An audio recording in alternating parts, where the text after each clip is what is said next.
Good morning or afternoon, guys. Today we have another fun episode.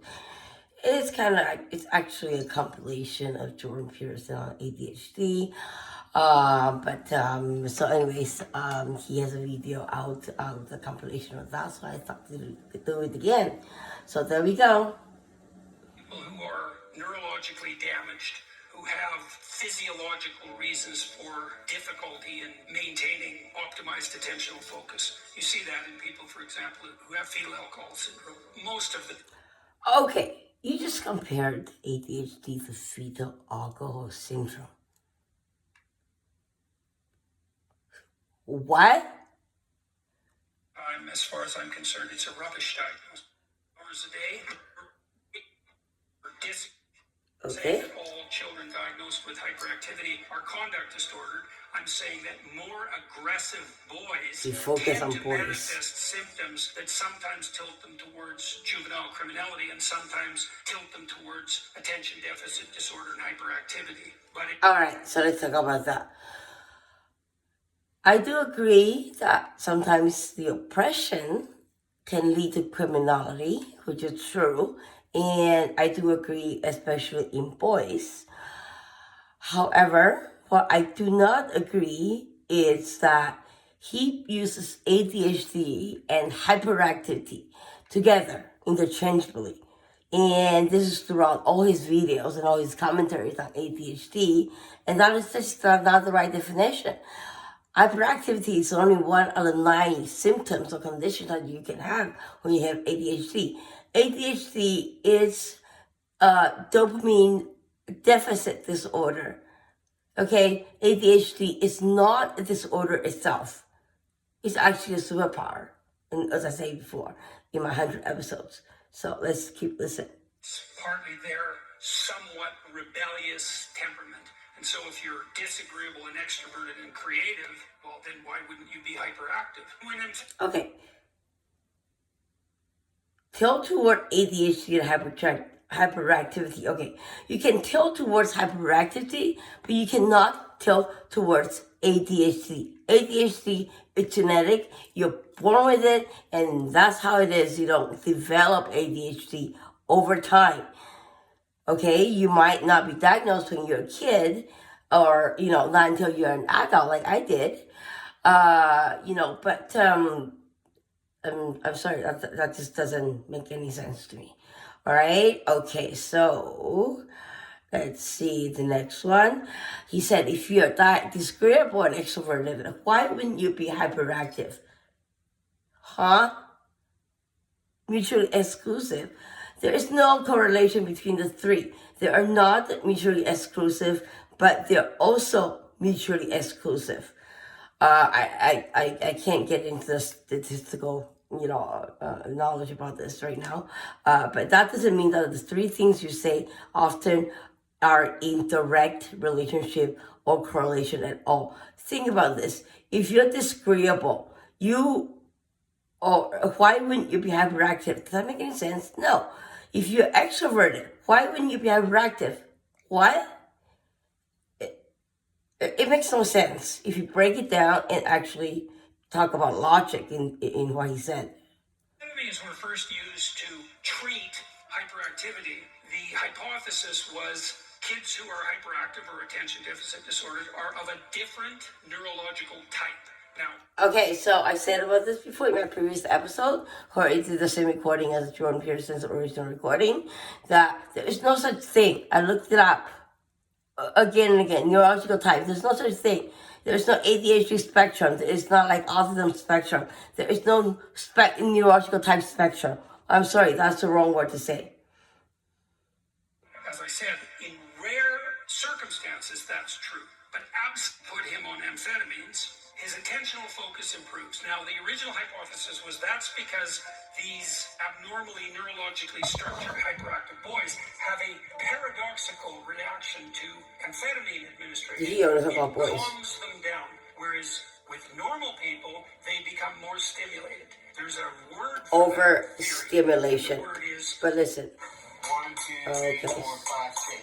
I had to go through the ads. Okay. Wrong. More intelligent and differentiated analysis. analysis has indicated that if you give any child amphetamines, the grip of what they're attending to is stronger. So all children are calmed down by stimulants perversely because All right. the psychomotor stimulant, which is a Let's talk about that. No, not all children gets calmed down by that, because when you're ADHD, dopamine depletion or dopamine deficit, the methylphenidate. Oh yeah, by the way, he used amphetamine and Ritalin, which is methylphenidate, a brand name only by Novartis.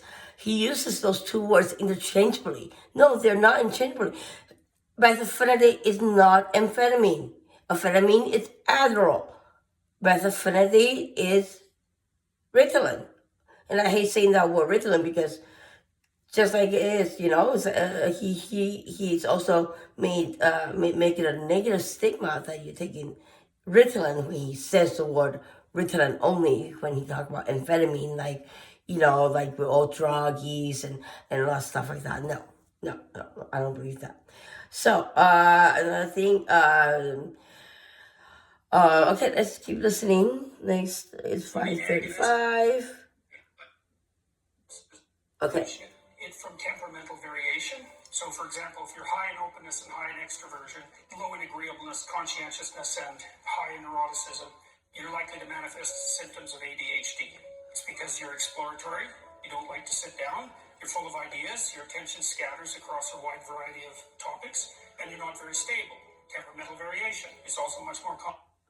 Okay, I talked about this before in my previous video, and it's compilation that I'm doing right now that I found. So temperamental variation, I have a very, very, very negative things to say about that word. We have emotional dysregulation, and that is caused by triggers. So if we're stressed out, we might seem like me, walking around, also having a cigarette again and again and again, reading my notes over and over again and freaking out, even though I know that I will get an A. Like, that's just me. Okay, so, we were expressive, and yeah, we are hyperactive. But you don't use it interchangeably, and especially temperamental variation, it's so different from emotional dysregulation. You're saying temperamental variation means that we are all over the place, we cannot control our temper, there's no trigger that causes it, and you said we don't know how to distinguish it from temperamental variation. That just makes no sense by itself. There is zero evidence also. Let's listen on 625. All right, there we go. Any attention to. There is also absolutely no evidence whatsoever that long-term use of psychomotor stimulants produces increases in cognitive gain. Zero. And there's plenty of evidence that it's harmful. Okay, so let's talk about that. In my previous video with the same recording for Jordan Peterson, yes, it is. It can be harmful. It can be very harmful, especially if you don't use it properly or, your dose is not right. But when he said there's zero evidence that suggests long-term use of psycho-stimulant help with cognitive gain, zero. No, I already gave him one. It took me 20 seconds to find a good research journal from NHIS that talks about the benefit of psychostimulants on actual ADHD people, because that increases our dopamine, and we need that. And in my 100 episodes, I talk about the dopamine baseline, the dopamine peak, and all that. And Jordan Peterson, I love him. I really, really love him, and that's why I listen to him on it. And I want him to shut the fuck up about ADHD because he doesn't know shit. I'm sorry. So, in summary, Dr. Jordan Peterson, uses Ritalin and amphetamine interchangeably. Wrong. Second, he described ADHD only on hyperactivity and that is not actual ADHD. That is just 1 out of 9 symptoms. He uses ADHD symptoms interchangeably with the actual ADHD diagnosis term by itself. And no, there has been no concrete research evidence that suggests boys are more prone to ADHD than girls. Zero. I've looked it up already.